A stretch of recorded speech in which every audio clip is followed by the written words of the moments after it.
Terbongkar. Bibir Jack menyeringai lebar saat dia mendapat pesan masuk yang dikirim oleh Penry. Dalam pesan tersebut ada sebuah video yang sepertinya tidak sengaja terekam oleh seseorang, di mana memang benar kalau saat itu Elia berada di taman yang sama tempatnya berolahraga. Wajar kalau saat itu Jack tidak bisa melihat Elia karena mereka terhalang tikungan. Dan kebetulan juga saat mencarinya Jack bukan menuju ke arah depan, melainkan ke arah belakang. Tapi sekarang semua itu tidak penting lagi, karena gadis kecilnya sudah dia temukan. Kepenatannya setelah berjuang di meja operasi langsung menghilang begitu melihat video tersebut. Jadi sayang, kau ini benar-benar tinggal bersama keluarga Ma ya. Pantas saja semua jejakmu hilang tak berbekas, gumam Jack tak henti mengelus gambar Elia di dalam ponsel. Kening Jack mengerut saat dia merasa familiar dengan seseorang yang sedang ditolong oleh Elia. Dia merasa kalau pakaian orang tersebut tidaklah asing. Aku seperti pernah melihatnya, tapi siapa dia? Lama Jack berpikir hingga akhirnya matanya terbelalak lebar. Bahkan dia sampai berdiri dari duduknya saking dia merasa kaget. Tuan Karim, ucap Jack sembari mengusap wajah. Pagi itu Tuan Karim terlihat sangat shock, bahkan kondisinya hampir kolaps. Tapi apa hubungannya dengan Elia? Tubuh gadis itu sangat mini, mustahil Tuan Karim terluka hanya karena ditabrak olehnya. Lagi pula di video itu Elia yang terpental lalu menabrak batang pohon. Lalu kenapa Tuan Karim bisa sampai shock begitu? Aneh sekali. Jack berjalan mondar-mandir di dalam ruangannya sambil memikirkan kemungkinan-kemungkinan kecil yang bisa memberinya kejutan baru. Saat dia hendak memutar kembali video itu, tiba-tiba tangannya terhenti di udara. Untuk sesaat tidak ada satupun kata yang keluar dari mulutnya. Sedetik kemudian dia berucap satu rahasia yang tidak sengaja terbongkar. Eleanor.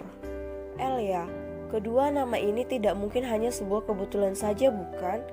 Dan wajah anaknya Tuan Karim, mungkinkah Elia adalah cucu terbuang itu? Gumam Jack disertai dengan kekahan kecil dari mulutnya. Oh Jack, kau menemukan harta karun ternyata. Tidak disangka ternyata Elia adalah cucu yang sedang dicari oleh pasienmu, Eleanor Young. Jadi ini nama aslimu ya sayang, aku suka.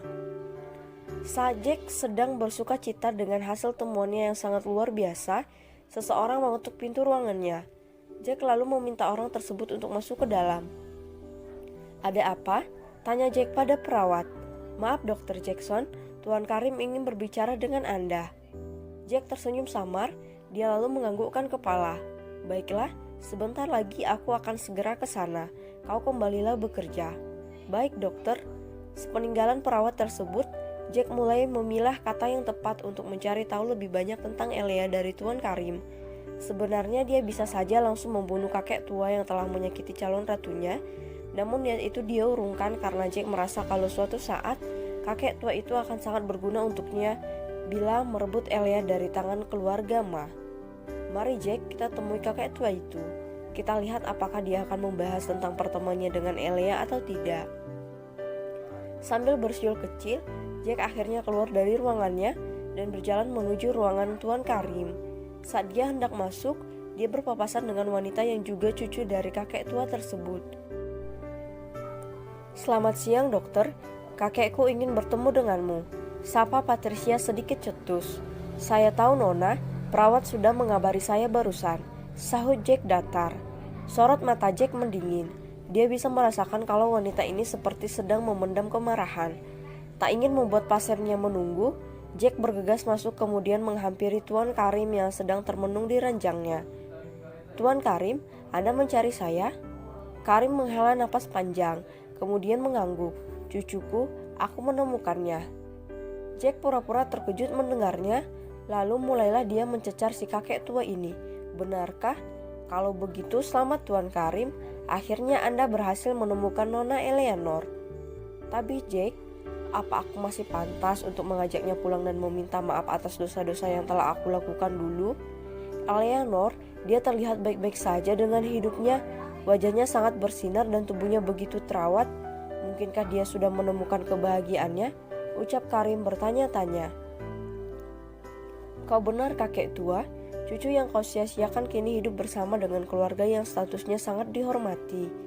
Tuan Karim, Bolehkah saya memberi saran? Tanya Jack memulai hasutannya. Karim mengangguk, dia menatap seksama ke arah dokter yang merangkap sebagai teman bicaranya. Apakah Anda menyesali semua kejahatan yang pernah Anda perbuat pada Nona Eleanor? Ya, aku bahkan seperti akan mati setiap kali mengingatnya. Aku ingin sekali menebus semua dosa-dosa itu, Jack, tapi aku tidak berani untuk sekedar memanggil namanya kemarin, jawab Karim sendu. Aku takut Eleanor akan menolakku jika dia tahu akulah yang menyebabkan penderitaan dalam hidupnya sejak bayi. Kau harus berani, Tuan Karim. Eleanor adalah cucumu. Kau harus membawanya pulang ke rumah dan menebus semua kesalahan di masa lalu.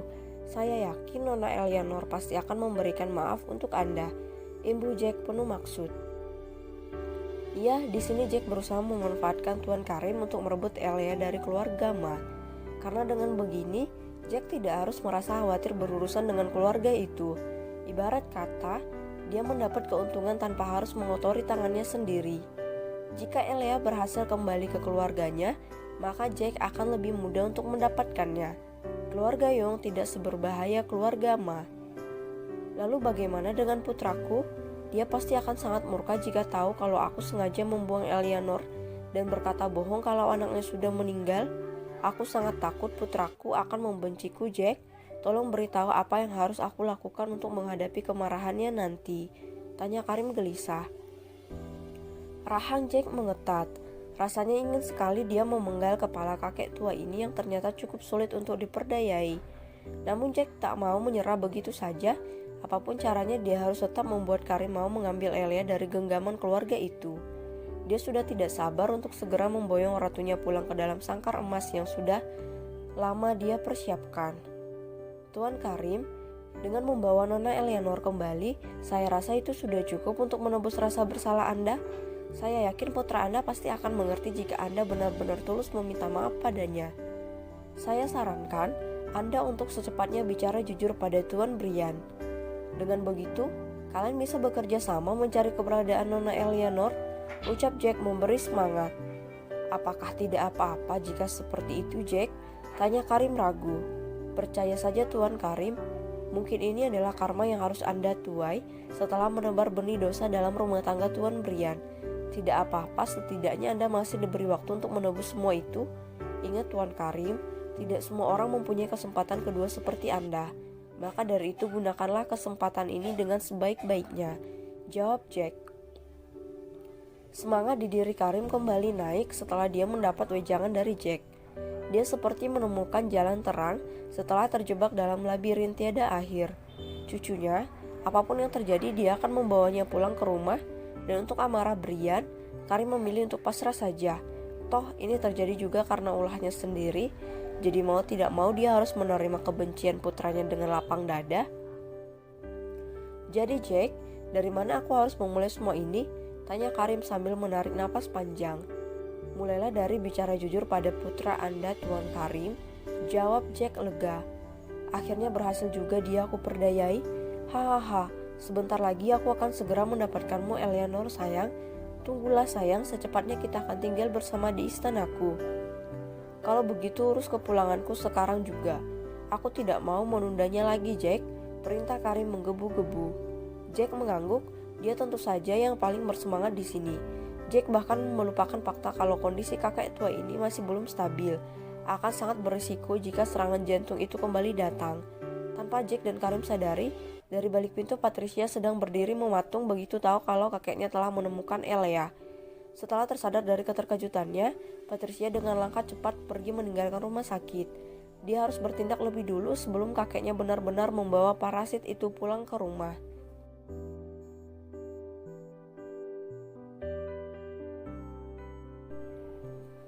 Bertanya-tanya, Gabrieli termenung sambil menyandar di dekat jendela.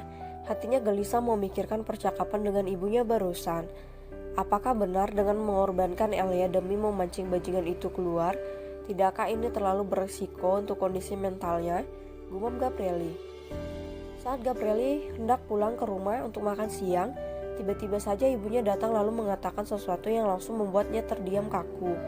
Ibunya mengatakan kalau Jack Gale sudah tahu jika Elia ada bersama mereka, dan yang lebih mengejutkan lagi, Ibunya meminta Gabrieli untuk membiarkan Elia berinteraksi dengan orang luar, karena dengan begitu mereka baru bisa menghabisi Jegal setelah membuatnya masuk ke dalam perangkap. Tuhan, kenapa harus serumit ini masalahnya? Kejiwaan Elia masih belum stabil. Bagaimana jika sampai terjadi sesuatu yang buruk padanya? Aku tidak rela, Tuhan. Bingung karena tak menemukan solusi, Gabrieli akhirnya menghubungi Reinhard. Dia merasa perlu membahas masalah ini dengannya karena Reinhard lah yang menjadi dokter pribadinya Elia sekarang. Ada apa, Gab? Aku sedang sangat sibuk di rumah sakit. Bahkan untuk sekedar bernapas saja aku seperti tidak sempat. Cepat datang ke perusahaanku sekarang juga, Rein. Ini darurat, ucap Gabrieli tanpa berniat mendebat perkataan songong temannya. Terdengar helaan napas dari seberang telepon, dan Gabrieli tahu benar kalau sahabatnya itu pasti sedang sangat kesal sekarang. Gabrieli, telingamu tidak mungkin sudah tuli kan? Ayolah, aku benar-benar sedang sangat sibuk di rumah sakit, Gap. Sepertinya orang-orang di negara ini jatuh sakit. Semua dokter dibuat sibuk mengobati mereka. Bahkan aku sebagai direktur rumah sakit pun sampai harus turun tangan untuk ikut membantu. Tolong mengertilah sedikit. Nyawa istriku sedang dalam bahaya, Rin. Jegal sudah tahu kalau Elia ada bersama kami. Aku perlu kau. 10 menit lagi aku akan sampai di perusahaanmu. Gabrieli menarik napas saat panggilannya diputus oleh Reinhard. Setelahnya dia kembali termenung. Tuan muda, di rumah kan ada Nona Lepi. Apa tidak sebaiknya kita menggunakan dia sebagai umpan untuk memancing kemunculan Jegal? Tanya Ares memberi saran. Tidak bisa, Res. Postur, gaya bicara dan bahkan penampilannya sangat berbeda jauh dengan Elia. Kalau Jegal saja mengejar Elia sampai seperti ini, tidak mungkin dia tidak mengenal fisik Elia secara menyeluruh. Jegal itu bukan orang yang bodoh, Res. Otaknya itu sangat licik, jawab Gabrieli. Saya tahu, Tuan muda, tapi setidaknya Nona Lepi bisa kita gunakan untuk menyelidiki identitas Jegal terlebih dahulu. Kita perlu mengawasi gerak-geriknya, Tuan muda, imbu Ares. Gabrieli terhenyak, dia lalu menatap seksama ke arah Ares. Jelaskan apa rencanamu. Asalkan itu bisa melindungi keselamatan Elia, aku pasti akan melakukan semuanya termasuk mengorbankan Lepi. Ares mengangguk, dia dan tuan mudanya langsung larut dalam pembahasan mengenai rencana yang akan segera mereka lakukan. Tak lama kemudian, Reinhard akhirnya datang. Dia terlihat bingung melihat ketegangan di wajah Gabrieli dan juga Ares. Khawatir sesuatu telah terjadi, Reinhard segera mencecar mereka dengan berbagai macam pertanyaan tentang Elia. Gabrieli, ini ada apa? Mana Elia? Dia baik-baik saja kan? Reinhard langsung menelan ludah saat dia sadar telah melakukan kesalahan. Dia lupa kalau temannya ini adalah tipe suami yang mengidap sindrom cemburu buta. Sambil menggaruk kepalanya, Reinhard berjalan menghampiri Gabrieli yang sedang menatapnya dengan sangat tajam. Sepertinya kau benar-benar sudah bosan hidup ya? Sindir Gabrieli kesal. Beraninya kau mengkhawatirkan istriku. Tenang dulu, Gap. Rasa khawatirku hanya sebatas dokter Dapmasin saja, tidak lebih. Lagi pula siapa yang tidak panik saat kau bilang kalau bajingan itu sudah mengetahui keberadaan istrimu? Sahut Reinhard membela diri. Gabrieli melengos ke arah samping. Dia juga tidak bisa sepenuhnya menyalahkan kekhawatiran Reinhard pada istrinya. Aku dan Ares berencana menjadikan Lepi sebagai umpan untuk memancing Jegal agar mau menunjukkan wajah aslinya Reinhard. Bagaimana pendapatmu? Jika saja Gabrieli bukanlah bos besarnya, saat ini Reinhard pasti sudah mengajaknya berduel. Bagaimana tidak? Dia dengan terang-terangan bilang ingin menjadikan wanita yang disukainya sebagai umpan untuk memancing seorang penjahat. Tidakkah menurut kalian Gabrieli itu adalah komplotan orang gila?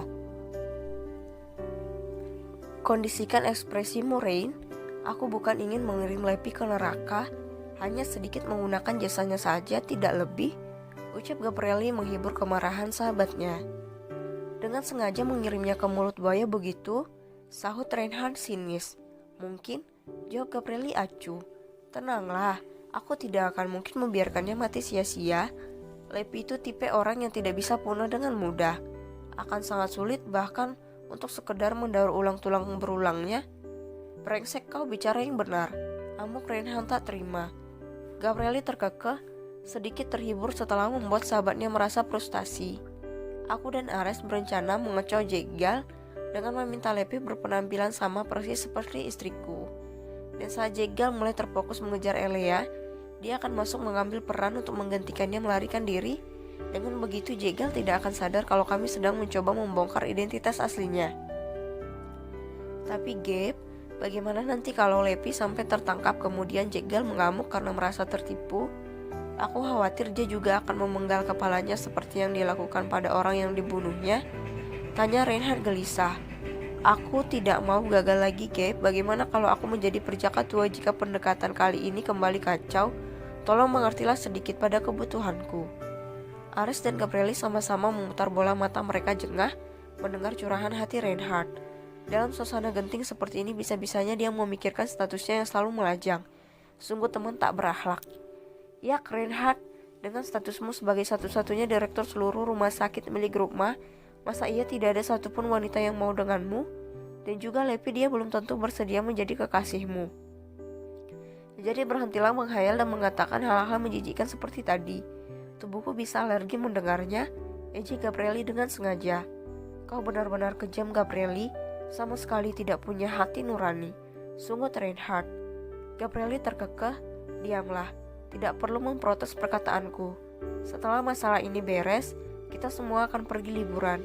Kau bisa menggunakan momen itu untuk mengungkapkan perasaanmu padanya. Kuberitahu kau satu hal penting. Lepi itu sama sekali tidak tertarik pada pria kaya. Jadi dia sangat cocok berpasangan dengan pria miskin sepertimu.